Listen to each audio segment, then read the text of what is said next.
All across the Iron Islands, men sit around driftwood fires and drink to the old way. When the Ironborn were feared, wherever the waves were heard. When our strength was in our ships, not our stories. I don't blame them. Drinking to the old way is easier than living it. Our ancestors took to the sea because the Iron Islands are shit without the crops that grow from it. 30 cold, wet rocks off the coast of Westeros, and a dozen more clustered around the lonely light deep in the Sunset Sea. But hard places breed hard men. The first men feared the sea. They had walked to Westeros, and even their fishermen never left sight of shore. I wish I could have seen the face of the first watchman to see our ships climb over the horizon. He was not the last. No matter how dark the night, or how high the waves, come dawn our prows cut through the morning mist and struck the beaches and riverbanks. Before the sun reached its height, we vanished again into the sea. Our longships filled with gold, food, scared children and sobbing women. For thousands of years, the Ironborn reaped up and down the Sunset Sea, driving the men of the Greenlands far inland, or into walled castles where they paid us tribute. In the depth of winter we feasted, while the men who had planted and harvested crops starved. Their sons worked our mines, and their daughters warmed our beds. The stories claim that the Old Way died with Huron the Black and his sons at Harrenhal.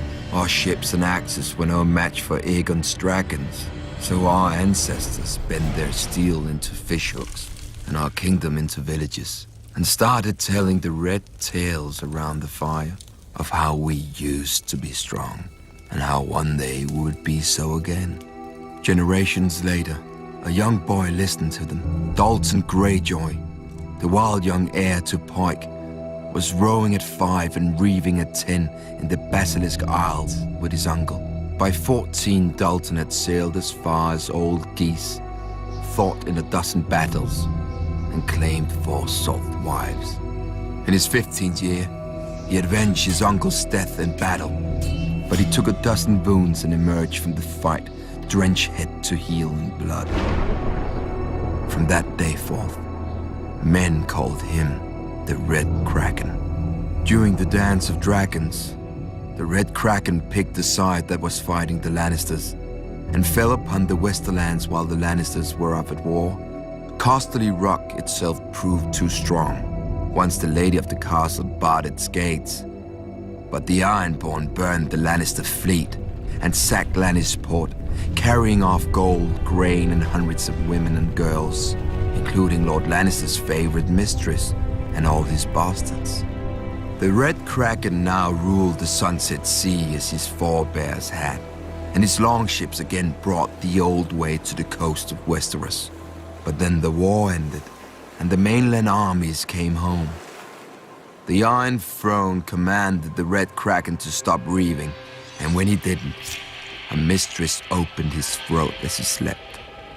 While his son squabbled, the Lannisters sent their soldiers to the Iron Islands. Thousands of men, women, and children were put to the sword, and scores of villages and hundreds of longships were put to the torch. The glorious return to the Old Way had lasted almost 2 years. My brother vowed to return us to the Old Way as well.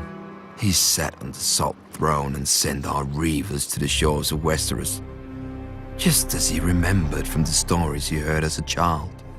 An old way for an old man. But while he listened to the stories, I lived them. It was never the old way to me. It was the only way.